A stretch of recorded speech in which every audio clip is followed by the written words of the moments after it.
ਸਤਿ ਸ਼੍ਰੀ ਅਕਾਲ। ਲੈ ਕੇ ਹਾਜ਼ਰ ਹਾਂ ਸ਼ਾਹੀ ਫਕੀਰਨੀ ਮਹਾਰਾਣੀ ਜਿੰਦ ਕੌਰ ਕਿਤਾਬ ਵਿੱਚੋਂ ਅਗਲਾ ਭਾਗ। ਪੂਰੀ ਕਿਤਾਬ ਲਈ ਚੈਨਲ ਨੂੰ ਸਬਸਕ੍ਰਾਈਬ ਜ਼ਰੂਰ ਕਰੋ। ਧੰਨਵਾਦ। ਅਸਲ ਚਿੱਠੀ ਇਉਂ ਸੀ। ਲਿਖਤਮ ਬੀਬੀ ਸਾਹਿਬ ਅਲਾਰਨ ਲਾਰੈਂਸ ਸਾਹਿਬ ਜੋਗ। ਅਸਾਂ ਆਪਣਾ ਸਿਰ ਤੁਹਾਡੇ ਹਵਾਲੇ ਕੀਤਾ ਸੀ। ਤੁਸਾਂ ਨਿਮਕ ਹਰਾਮਾਂ ਦੇ ਪੈਰਾਂ ਵਿੱਚ ਦੇ ਦਿੱਤਾ ਸੋ। ਤੁਸਾਂ ਸਾਡੀ ਮਨਸਬੀ ਨਾ ਪਾਈ। ਤੁਹਾਨੂੰ ਜੋ ਚਾਹੀਦਾ ਸੀ ਸੋ ਦਰਾਫਤੀ ਕਰਕੇ ਸਾਡੇ ਜਿੰਮੇ ਲੱਗਦਾ ਸੋ ਲਗਾ ਦਿੰਦੇ। ਨਿਮਕ ਹਰਾਮਾਂ ਦੇ ਕਹੀ ਨਹੀਂ ਸੀ ਲੱਗਣਾ।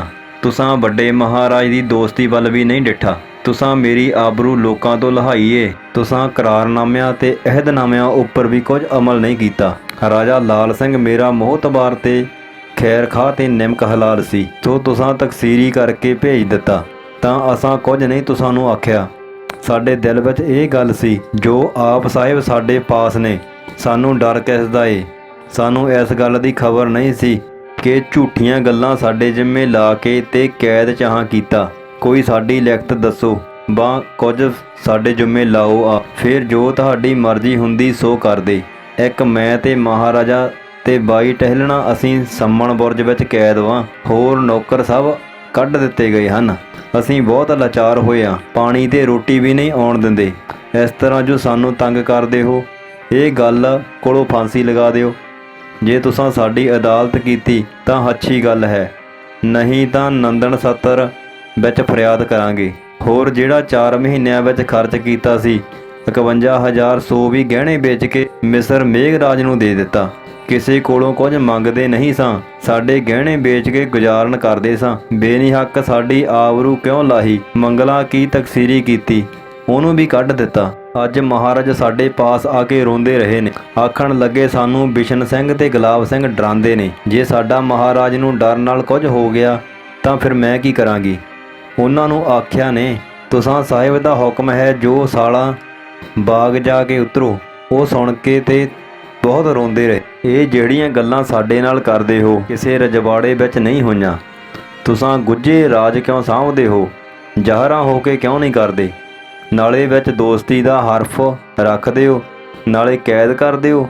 ਮੇਰੀ ਅਦਾਲਤ ਕਰੋ, ਨਹੀਂ ਤਾਂ ਨੰਦਨ ਫਰਿਆਦ ਕਰਾਂਗੀ। ਤਿੰਨਾਂ ਚੌਹਾਂ ਨਿਮਕ ਹਰਾਮਾਂ ਨੂੰ ਰੱਖ ਲਓ। ਹੋਰ ਸਾਰੇ ਪੰਜਾਬ ਨੂੰ ਕਤਲ ਕਰ ਦਿਓ।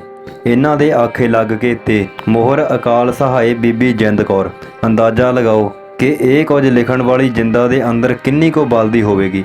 ਲਾਹੌਰ ਕੱਢ ਕੇ ਜਿੰਦਾ ਸੇਖੂਪੁਰਾ ਪਹੁੰਚਾ ਦਿੱਤੀ ਗਈ। ਸੰਤ ਨਿਹਾਲ ਸਿੰਘ ਨੇ ਮਰਿਆਦਾ ਵਿੱਚ ਇਸ ਘਟਨਾ ਬਾਰੇ ਇਉਂ ਲਿਖਿਆ ਹੈ। ਇਸ ਤੇਜ ਸਿੰਘ ਨੂੰ ਤਿਲਕ ਨਾ ਦੇਣ ਦਾ ਫਲ ਇਹ ਹੋਇਆ ਕਿ ਇਸ ਘਟਨਾ ਤੋਂ ਕੁਝ ਦਿਨ ਪਿੱਛੋਂ ਰਾਜ ਮਹਿਲ ਵਿੱਚੋਂ ਸਭ ਨੌਕਰ ਹਟਾ ਦਿੱਤੇ ਗਏ। ਮਹਾਰਾਜਾ ਦੀ ਆਤਮਾ ਨੇ ਉਸ ਨੂੰ ਦੱਸ ਦਿੱਤਾ ਕਿ ਕੋਈ ਔਕੜ ਆਉਣ ਵਾਲੀ ਹੈ। ਸੰਧਿਆ ਨੂੰ ਫੇਰ ਦਰਬਾਰ ਹੋਇਆ ਜਿਸ ਵਿੱਚ ਮਹਾਰਾਜ ਦੀ ਬਿਰਾਜਮਾਨ ਸਨ। ਲਾਰੈਂਸ ਨੇ ਮਹਾਰਾਜ ਨੂੰ ਘੋੜੇ ਦੇ ਚੜ੍ਹ ਕੇ ਹਵਾ ਖਾਣ ਵਾਸਤੇ ਜਾਣ ਲਈ ਕਿਹਾ। ਕਬੀਲਾ ਹੋਣ ਦੇ ਕਾਰਨ ਮਹਾਰਾਜ ਇਹ ਸੁਣ ਕੇ ਬੜੇ ਹੈਰਾਨ ਹੋਏ, ਪਰ ਉਹਨਾਂ ਇਹ ਪ੍ਰਾਰਥਨਾ ਮੰਨ ਲਈ। ਉਹ ਗੁਲਾਬ ਸਿੰਘ ਅਟਾਰੀ ਵਾਲੇ ਤੇ ਕੁਝ ਹੋਰ ਸਰਦਾਰਾਂ ਦੇ ਸਣੇ ਸ਼ਾਲਾਮਾਰ ਬਾਗ ਵੱਲ ਚੱਲ ਪਏ। ਥੋੜ੍ਹੇ ਚਿਰ ਨੂੰ ਹਨੇਰਾ ਹੋ ਗਿਆ ਤਾਂ ਮਹਾਰਾਜ ਨੇ ਮੁੜਨਾ ਚਾਹਿਆ। ਇਸ ਵਿਚਾਰ ਨਾਲ ਉਹਨਾਂ ਸ਼ਹਿਰ ਵੱਲ ਘੋੜਾ ਮੋੜਿਆ। ਗੁਲਾਬ ਸਿੰਘ ਨੇ ਇਹ ਆਖ ਕੇ ਰੋਕਿਆ ਕਿ ਆਪ ਸ਼ਹਿਰ ਮੁੜ ਕੇ ਸਾਡਾ ਨੱਕ ਵੜਵਾਓਗੇ। ਲਾਰੈਂਸ ਸਾਹਿਬ ਦੀ ਆਗਿਆ ਹੈ ਕਿ ਮੈਂ ਆਪ ਨਾਲ ਸ਼ਾਲਾਮਾਰ ਜਾਵਾਂ। ਮਹਾਰਾਜ ਨੇ ਦੁੱਖ ਨਾਲ ਜਾਣਾ ਮੰਨ ਲਿਆ। ਉੱਥੇ ਪੁੱਜੇ ਤਾਂ ਬਾਗ ਵਿੱਚ ਆਪਣੇ ਨੌਕਰਾਂ ਨੂੰ ਵੇਖਿਆ ਤੇ ਇਹ ਵੀ ਡਿੱਠਾ ਕਿ ਰਾਤ ਕੱਟਣ ਲਈ ਸਾਰਾ ਸਮਾਨ ਪਿਆ ਹੈ। ਇਸ ਤੇ ਆਪ ਨੇ ਰੱਤੀ ਵੀ ਗੁੱਸਾ ਪ੍ਰਗਟ ਨਾ ਕੀਤਾ, ਪਰ ਪ੍ਰਸ਼ਾਦ ਨਾ ਛਕਿਆ। ਦੂਜੇ ਦਿਨ ਆਪ ਨੂੰ ਪਤਾ ਲੱਗਾ ਕਿ ਆਪ ਦੀ ਮਾਤਾ ਨਜ਼ਰਬੰਦ ਕਰਕੇ ਸ਼ੇਖੂਪੁਰ ਭੇਜੀ ਗਈ ਹੈ। ਇਹ ਸੁਣ ਕੇ ਮਹਾਰਾਜੇ ਦਾ ਗਮ ਨਾਲ ਦਿਲ ਟੁੱਟ ਗਿਆ, ਕਿਉਂਕਿ ਆਪ ਦਾ ਆਪਣੀ ਮਾਤਾ ਨਾਲ ਬਹੁਤ ਪਿਆਰ ਸੀ।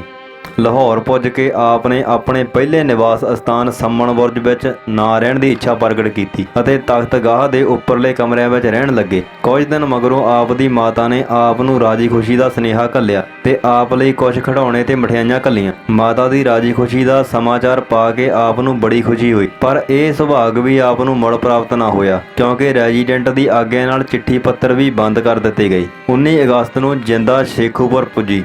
ਉਹਦੀ ਰਾਖੀ ਉੱਤੇ ਸਰਦਾਰ ਬੂੜ ਸਿੰਘ ਲਾਇਆ ਗਿਆ ਜੋ ਜਿੰਦਾ ਦੇ ਵਿਰੋਧੀ ਧੜੇ ਵਿੱਚੋਂ ਸੀ। ਅਗਲੇ ਦਿਨ ਗਵਰਨਰ ਜਨਰਲ ਦਾ ਐਲਾਨ ਨਿਕਲਿਆ। ਲਾਹੌਰ ਦਰਬਾਰ ਦੇ ਸਰਦਾਰਾਂ ਧਾਰਮਿਕ ਆਗੂਆਂ, ਬਜ਼ੁਰਗਾਂ ਤੇ ਮਹਾਰਾਜਾ ਦਲੀਪ ਸਿੰਘ ਦੇ ਰਾਜ ਦੇ ਵਸਨੀਕਾਂ ਦੇ ਗਿਆਨ ਵਾਸਤੇ ਆਮ ਐਲਾਨ। ਲਾਹੌਰ 20 ਅਗਸਤ 1847 ਈਸਵੀ। ਲਾਹੌਰ ਦਰਬਾਰ ਤੇ ਸਰਕਾਰ ਅੰਗਰੇਜ਼ੀ ਵਿੱਚ ਮਿੱਤਰਤਾ ਹੋਣ ਦੇ ਕਾਰਨ ਮਹਾਰਾਜੇ ਦੀ ਬਾਲਕ ਅਵਸਥਾ ਵਿੱਚ ਉਸ ਨੂੰ ਵਿੱਦਿਆ ਦੇਣ ਅਤੇ ਉਸ ਦੀ ਪਾਲਣਾ ਤੇ ਰੱਖਿਆ ਕਰਨ ਵਿੱਚ ਗਵਰਨਰ ਜਨਰਲ ਪਿਤਾ ਵਰਗਾ ਸ਼ੌਂਕ ਰੱਖਦਾ ਹੈ। ਇਸ ਕਾਰਜ ਸਿੱਧੀ ਵਾਸਤੇ ਗਵਰਨਰ ਜਨਰਲ ਬੜਾ ਹੀ ਜ਼ਰੂਰੀ ਸਮਝਦਾ ਹੈ ਕਿ ਮਹਾਰਾਜਾ ਨੂੰ ਉਸ ਦੀ ਮਾਤਾ ਮਹਾਰਾਣੀ ਤੋਂ ਅਲੱਗ ਰੱਖ ਦਿੱਤਾ ਜਾਵੇ। ਇਹ ਸਲਾਹ ਵਿੱਚ ਦਰਬਾਰ ਨੇ ਸਰਬਸੰਮਤੀ ਪ੍ਰਗਟ ਕੀਤੀ ਹੈ। ਸੋ 19 ਅਗਸਤ 1847 ਈਸਵੀ ਨੂੰ ਮਹਾਰਾਣੀ ਸਾਹਿਬਾਂ ਨੇ ਲਾਹੌਰ ਦੇ ਰਾਜ ਮਹਿਲ ਨੂੰ ਛੱਡਿਆ ਤੇ ਉਸ ਨੂੰ ਸ਼ੇਖੂਪੁਰਾ ਪਹੁੰਚਾਇਆ ਗਿਆ। ਇਹ ਕਦਮ ਉਠਾਉਣ ਦੇ ਹੇਠ ਲਿਖੇ ਸਬੱਬ ਹਨ। ਪਹਿਲਾ, ਭਰੋਵਾਲ ਦੀ ਸੁਲ੍ਹਾ ਵੇਲੇ ਇਹ ਜ਼ਰੂਰੀ ਸਮਝਿਆ ਕਿ ਪ੍ਰਜਾ ਦੀ ਭਲਾਈ ਵਾਸਤੇ ਹਰ ਤਰ੍ਹਾਂ ਦੇ ਰਾਜਸੀ ਕੰਮਾਂ ਦੇ ਪ੍ਰਬੰਧ ਤੋਂ ਮਹਾਰਾਣੀ ਨੂੰ ਅਲੱਗ ਰੱਖਿਆ ਜਾਵੇ। ਉਸ ਨੂੰ ਵੱਖਰਾ ਗੁਜ਼ਾਰਾ ਦਿੱਤਾ ਗਿਆ ਤਾਂ ਕਿ ਉਹ ਆਪਣੀ ਰਹਿੰਦੀ ਜ਼ਿੰਦਗੀ ਇੱਜ਼ਤ ਨਾਲ ਗੁਜ਼ਾਰ ਸਕੇ। ਇਹ ਸਭ ਕੁਝ ਹੁੰਦਿਆਂ ਹੋਇਆਂ ਮਹਾਰਾਣੀ ਗੌਰਮੈਂਟ ਨੂੰ ਉਲਟਣ ਦੀਆਂ ਚਾਲਾਂ ਚੱਲਦੀ ਰਹੀ ਤੇ ਵਜ਼ੀਰਾਂ ਦੀ ਇੰਨੀ ਵਿਰੋਧਤਾ ਕਰਦੀ ਰਹੀ ਕਿ ਸਰਕਾਰੀ ਕੰਮਾਂ ਵਿੱਚ ਰੁਕਾਵਟਾਂ ਤੇ ਅੜਕਣਾਂ ਪੈਦਾ ਹੁੰਦੀਆਂ ਰਹੀਆਂ। ਦੂਜਾ, ਮਹਾਰਾਜਾ ਅਜੇ ਬਾਲਕ ਹੈ। ਉਹ ਵੱਡਾ ਹੋ ਕੇ ਉਹੋ ਜਿਹਾ ਬਣੇਗਾ ਜਿਹੋ ਜਿਹਾ ਉਸ ਨੂੰ ਬਣਾਇਆ ਜਾਵੇਗਾ। ਸੋ ਇਹ ਸੰਭਵ ਹੈ ਕਿ ਉਹਦੀ ਮਾਤਾ ਆਪਣੇ ਜਾਤੀ ਵਿਰੋਧ ਦੇ ਕਾਰਨ ਸਰਦਾਰਾਂ ਦੇ ਵਿਰੋਧ ਉਹਦੇ ਮਨ ਵਿੱਚ ਜ਼ਹਿਰ ਭਰਦੀ ਰਹੇਗੀ। ਰਾਜ ਦੇ ਵਜ਼ੀਰਾਂ ਅਤੇ ਸਰਦਾਰਾਂ ਦੀ ਵਿਰੋਧਤਾ ਦੀ ਸਿੱਖਿਆ ਉਹਨੂੰ ਦਿੱਤੀ ਜਾਵੇਗੀ ਤੇ ਇਹੋ ਜਿਹੀ ਸਿੱਖਿਆ ਦੀ ਕਦੇ ਆਗਿਆ ਨਹੀਂ ਦਿੱਤੀ ਜਾ ਸਕਦੀ। ਮਹਾਰਾਜ ਦੀ ਸਿੱਖਿਆ ਮਨ ਦੀ ਉਚਾਈ, ਕੁਦਰਤੀ ਵਿੱਦਿਆ ਤੇ ਇਨਸਾਨੀ ਗੁਣਾਂ ਦੇ ਆਧਾਰ ਉੱਤੇ ਹੋਣੀ ਚਾਹੀਦੀ ਹੈ ਤਾਂ ਕਿ ਇਸ ਅਹਿਦਨਾਮੇ ਦੇ ਮੁੱਕਣ ਉੱਤੇ ਮਹਾਰਾਜੇ ਤੇ ਉਸ ਦੀ ਪ੍ਰਜਾ ਦੀ ਹਰ ਸ਼੍ਰੇਣੀ ਵਿੱਚ ਅਮਨ ਬਹਾਲ ਰਹਿ ਸਕੇ ਤੇ ਉਹ ਇੱਕ ਦੂਜੇ ਨੂੰ ਮਿਹਰਬਾਨ ਸਮਝਣ। ਅਮਨ ਇੱਕ ਰੱਬੀ ਦਾਤ ਹੈ, ਪਰ ਜੇ ਮਹਾਰਾਜਾ ਆਪਣੀ ਮਾਂ ਕੋਲ ਰਿਹਾ ਤਾਂ ਉਸ ਦੀ ਆਸ ਨਹੀਂ ਰੱਖੀ ਜਾ ਸਕਦੀ। ਤੀਜਾ, ਜਦੋਂ ਤੱਕ ਮਹਾਰਾਣੀ ਲਾਹੌਰ ਦੇ ਰਾਜ ਮਹਿਲ ਵਿੱਚ ਹੈ, ਓਪਰੇ ਬੰਦੇ ਬਿਨਾਂ ਰੁਕਾਵਟ ਉਸ ਨੂੰ ਮਿਲ ਸਕਦੇ ਹਨ ਤੇ ਹਰ ਇੱਕ ਫਸਾਦੀ ਜੋ ਹੋਣ ਵਾਲੇ ਪ੍ਰਬੰਧ ਤੇ ਖੁਸ਼ ਨਹੀਂ ਮਹਾਰਾਣੀ ਨੂੰ ਰਾਜ ਦਾ ਸਰਤਾਜ ਸਮਝਦਾ ਹੈ ਤੇ ਵਿੱਚੋਂ ਕਈਆਂ ਨੇ ਤਾਂ ਖਾਲਸਾ ਸਰਕਾਰ ਨੂੰ ਉਲਟ ਦੇਣ ਦੇ ਵੀ ਯਤਨ ਕੀਤੇ ਹਨ। ਪੰਜਾਬ ਰਾਜ ਦੇ ਹਰ ਸੱਜਣ ਨੂੰ ਖੁਸ਼ ਹੋਣਾ ਚਾਹੀਦਾ ਹੈ ਕਿ ਗਵਰਨਰ ਜਨਰਲ ਹਿੰਦ ਆਪ ਜਨਤਾ ਦੇ ਅਮਨ, ਮੁਲਕ ਦੀ ਰਾਖੀ, ਸਰਕਾਰ ਦੀ ਸਥਿਰਤਾ, ਮਹਾਰਾਜੇ ਤੇ ਉਸ ਦੇ ਵਜ਼ੀਰਾਂ ਦੀ ਇੱਜ਼ਤ ਬਹਾਲ ਰੱਖਣ ਦੀ ਦਿਲੋਂ ਚਾਹਵਣ ਹੈ। ਇਸ ਐਲਾਨ ਦਾ ਲੋਕਾਂ ਉੱਤੇ ਬਹੁਤ ਬੁਰਾ ਅਸਰ ਪਿਆ। ਰਾਜ ਘਰਾਣੇ ਨਾਲ ਹਮਦਰਦੀ ਰੱਖਣ ਵਾਲਿਆਂ ਦੇ ਅੰਦਰ ਗੁੱਸੇ ਦੀ ਅੱਗ ਧੁਖਣ ਲੱਗ ਪਈ। 9 ਸਾਲ ਦੇ ਮਾਸੂਮ ਬੱਚੇ ਨੂੰ ਉਸ ਦੀ ਮਾਂ ਤੋਂ ਵਿਛੋੜ ਦਿੱਤਾ ਗਿਆ। ਰਾਜ ਮਾਤਾ ਜਿੰਦ ਕੌਰਾਂ ਨੂੰ ਸ਼ੇਖੂਪੁਰਾ ਕਿਲੇ ਵਿੱਚ ਕੈਦ ਕਰ ਦਿੱਤਾ ਗਿਆ। ਭਰੋਵਾਲ ਦੇ ਅਹਿਦਨਾਮੇ ਦੇ ਉਲਟ ਉਹਦੀ ਪੈਨਸ਼ਨ ਘਟਾ ਦਿੱਤੀ ਗਈ। ਉਹਨੂੰ ਆਪਣੇ ਪੁੱਤਰ ਨੂੰ ਸੁੱਖ ਸੁਨੇਹਾ ਘੱਲਣੋਂ ਵੀ ਰੋਕ ਦਿੱਤਾ ਗਿਆ। ਇਹ ਕੁਛ ਉਸ ਹੈਨਰੀ ਲਾਰੈਂਸ ਤੇ ਲਾਰਡ ਹਾਰਡਿੰਗ ਨੇ ਕੀਤਾ, ਜਿਨ੍ਹਾਂ ਨੂੰ ਨੇਕ ਦਿਲ, ਚੰਗੇ ਭਲੇ ਪੁਰਸ਼ ਤੇ ਨਰਮ ਸੁਭਾਅ ਵਾਲੇ ਕਿਹਾ ਜਾਂਦਾ ਸੀ। ਸ਼ੇਖੂਪੁਰਾ ਪਹੁੰਚ ਕੇ ਜਿੰਦਾ ਨੇ ਹੈਨਰੀ ਲਾਰੈਂਸ ਨੂੰ ਦੂਸਰੀ ਚਿੱਠੀ ਲਿਖੀ। ਸਤਿਗੁਰ ਪ੍ਰਸਾਦ, ਲਿਖਤਮ ਬੀਬੀ ਸਾਹਿਬ ਜੀ, ਲਾਰੈਂਸ ਸਾਹਿਬ ਜੋਗ, ਅਸੀਂ ਰਾਜੀ ਬਾਜੀ ਸ਼ੇਖੂਪੁਰੇ ਆਣ ਪਹੁੰਚੇ। ਤੁਸਾਂ ਸਾਡਾ ਅਸਬਾਬ ਸਾਂਭ ਕੇ ਭੇਜਣਾ। ਹੋਰ ਜੈਸੇ ਸੰਮਣ ਬੁਰਜ ਵਿੱਚ ਬੈਠੇ ਸੀ ਤੈਸੇ ਸ਼ੇਖੂਪੁਰੇ ਬੈਠੇ ਹਾਂ। ਦੋਵੇਂ ਤਾਂ ਇੱਕੋ ਜਿਹੇ ਸਾਨੂੰ ਹਨ। ਤੁਸਾਂ ਮੇਰੇ ਨਾਲ ਬਹੁਤ ਜੁਰਮ ਕੀਤੇ। ਮੇਰਾ ਪੁੱਤਰ ਖੋਹ ਲਿਆ। 10 ਮਹੀਨੇ ਮੈਂ ਢਿੱਡ ਵਿੱਚ ਰੱਖਿਆ ਤੇ ਮਨ ਪਾਲਿਆ ਸੀ। ਬਿਨਾਂ ਗੱਲ ਮੇਰੇ ਨਾਲੋਂ ਵਿਛੋੜਿਆ। ਮੈਨੂੰ ਤੇ ਕੈਦ ਰੱਖਦੇ ਮੇਰੇ ਆਦਮੀ ਕੱਢ ਦਿੰਦੇ, ਮੇਰੀਆਂ ਟਹਿਲਣਾ ਕੱਢ ਦਿੰਦੇ। ਜਿਸ ਤਰ੍ਹਾਂ ਵੀ ਤੁਹਾਡੀ ਮਰਜ਼ੀ ਚਾਹੀਦੀ ਉਸੇ ਤਰ੍ਹਾਂ ਮੇਰੇ ਨਾਲ ਕਰਦੇ, ਪਰ ਇੱਕ ਮੇਰੇ ਨਾਲ ਮੇਰਾ ਪੁੱਤਰ ਨਾ ਵਿਛੋੜਦੇ। ਵਾਸਤਾ ਹੀ ਆਪਣੇ ਰੱਬ ਦਾ, ਵਾਸਤਾ ਹੀ ਆਪਣੇ ਬਾਦਸ਼ਾਹ ਦਾ, ਜਿਨ੍ਹਾਂ ਨਿਮਕ ਖਾਧੇ ਹੋ ਮੇਰਾ ਪੁੱਤਰ ਮੈਨੂੰ ਮਿਲੇ। ਇਸ ਦੁੱਖ ਮੌਤੋਂ ਸਹਿਆ ਨਹੀਂ ਜਾਂਦਾ, ਨਹੀਂ ਤਾਂ ਮੈਨੂੰ ਮਰਵਾ ਦਿੰਦੇ। ਪੁੱਤਰ ਮੇਰਾ ਬਹੁਤ ਇਆਣਾ ਏ, ਕੁਝ ਕਰਨੇ ਜੋਗਾ ਨਹੀਂ। ਮੈਂ ਬਾਦਸ਼ਾਹੀ ਛੋਡੀ, ਮੈਨੂੰ ਬਾਦਸ਼ਾਹੀ ਦੀ ਕੋਈ ਲੋੜ ਨਹੀਂ। ਵਾਸਤੇ ਰੱਬ ਦੇ ਮੇਰੀ ਅਰਜ਼ ਮੰਨੋ। ਇਸ ਵੇਲੇ ਮੇਰਾ ਕੋਈ ਨਹੀਂ, ਮੇਰੇ ਅੱਗੇ ਵੀ ਕੋਈ ਉਜਰ ਨਹੀਂ। ਜੋ ਆਖੋਗੇ ਸੋ ਮੈਂ ਮੰਨਾਂਗੀ। ਮੇਰੇ ਪੁੱਤਰ ਕੋਲ ਕੋਈ ਨਹੀਂ, ਭੈਣ ਭਾਈ ਨਹੀਂ, ਕੋਈ ਚਾਚਾ ਤਾਇਆ ਨਹੀਂ, ਬਾਪ ਇਸ ਦਾ ਨਹੀਂ। ਇਸ ਨੂੰ ਕਿਹਦੇ ਹਵਾਲੇ ਕੀਤਾ ਜੇ? ਮੇਰੇ ਨਾਲ ਐਡੀ ਜ਼ੁਲਮੀ ਐਵੇਂ ਜੀ। ਹੋਰ ਮੈਂ ਸ਼ੇਖੂਪੁਰੇ ਰਹਾਂਗੀ, ਮੈਂ ਲਾਹੌਰ ਨਹੀਂ ਜਾਵਾਂਗੀ। ਮੇਰੇ ਪੁੱਤਰ ਨੂੰ ਮੇਰੇ ਕੋਲ ਭੇਜ ਦੇਵੋ। ਮੈਂ ਉਨੇ ਦਿਨੀ ਤੁਸਾਂ ਪਾਸ ਆਵਾਂਗੀ ਜਿਸ ਦਿਨ ਦਰਬਾਰ ਲਾਉਣੀ ਹੋਸੀ, ਉਸ ਦਿਨ ਉਸ ਨੂੰ ਮੈਂ ਭੇਜ ਦਿਆਂਗੀ। ਹੋਰ ਮੇਰੇ ਨਾਲ ਵੀ ਬਹੁਤ ਹੀ ਹੋਈ ਏ, ਮੇਰੇ ਪੁੱਤਰ ਨਾਲ ਵੀ ਬਹੁਤ ਸੀ ਹੋਈ ਏ ਤੇ ਲੋਕਾਂ ਦਾ ਕਿਹਾ ਮੰਨ ਲਿਆ। ਹੁਣ ਬੱਸ ਕਰੋ, ਬਹੁਤੀ ਹੋਈ ਹੈਗੀ। ਠੀਕ ਕਹਿੰਦੇ ਨੇ, ਸਿਆਸਤਦਾਨਾਂ ਦਾ ਦਿਲ ਨਹੀਂ ਹੁੰਦਾ, ਕੇਵਲ ਦਿਮਾਗ ਹੁੰਦਾ ਹੈ। ਲਾਰੈਂਸ ਦੀ ਛਾਤੀ ਵਿੱਚ ਕੋਈ ਦਰਦ ਵਾਲਾ ਦਿਲ ਹੁੰਦਾ ਤਾਂ ਦੁਖੀ ਜਿੰਦਾ ਦੀ ਇਹ ਚਿੱਠੀ ਪੜ੍ਹ ਕੇ ਜ਼ਰੂਰ ਪੰਗਰ ਪੈਂਦਾ। ਉਹਨੇ ਉੱਤਰ ਵਿੱਚ ਇੰਨਾ ਹੀ ਲਿਖਿਆ ਕਿ ਦਲੀਪ ਸਿੰਘ ਮਾਂ ਨਾਲੋਂ ਵਿਛੜ ਕੇ ਬਹੁਤ ਖੁਸ਼ ਹੈ। ਨਾਲ ਹੀ ਹਾਕਮਾਨਾ ਬੋਲੀ ਵਿੱਚ ਲਾਰੈਂਸ ਨੇ ਕੁਝ ਹਦਾਇਤਾਂ ਲਿਖਣੀਆਂ ਵੀ ਜ਼ਰੂਰੀ ਸਮਝੀਆਂ। ਉਹਦੇ ਉੱਤਰ ਵਿੱਚ ਜਿੰਦਾ ਨੇ ਤੀਜੀ ਚਿੱਠੀ ਫਿਰ ਲਿਖੀ। ਸਤਿਗੁਰ प्रसाद लिखतम महारानी साहिबा, असला आपका पहुँचा। मैं खुशी हूँ कि मैं आपको याद हूँ। तुमने जो लिखा है महाराजा, खुशी सुनकर बहुत दिल खुशी हुआ। जिस दिन से हम लाहौर से चले आए हैं उस दिन से आज हमने महाराज की खुशी की खबर सुनी है। जो तुमने लिखा है सो सब सच होवेगा और मेरा दिल गवाही नहीं देता कि महाराजा राजी होवे। जिनकी माता बिछड़ गई होवे वो क्यों करे राजी होवेगे। महाराज तो बिना ए फल देते हो। एक तो नदान और एक कभी बिछड़े नहीं थे।